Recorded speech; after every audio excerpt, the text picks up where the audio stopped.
Blažić je na Gagića ispustio, lepo završio pored Gagića. Ovo je njegov 11. poen iz igre, prvi put poentir u nastavku. 61-53 vodi Crvena zvezda. Bogdanović i Jenkins. Bertans se gradi za eventualni pas. Blažić to brani. Gagić i Lična u napadu. Ovo definitivno nije utakmica Bertansa. Lična u napadu. Blažić je ovo branio onako kako on to zna. Davis Bertans, četvrta lična greška.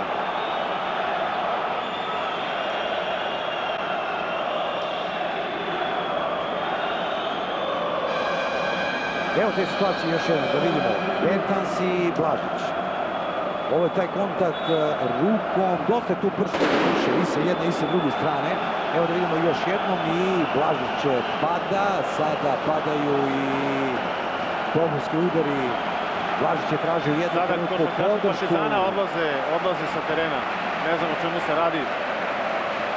Vujošević praktično povlači tim sa terena, ako dobro možemo da vidimo odavde.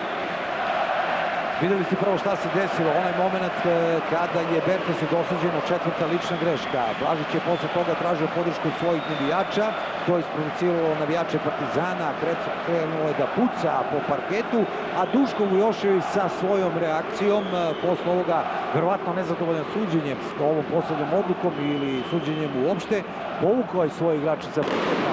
Sada i igrači Crvene zvezde na klupi čekaju ishod i nastavlja se sa tribina ubacivanje predmeta, pucaju petarde ili nešto mnogo jače od toga, ne znam.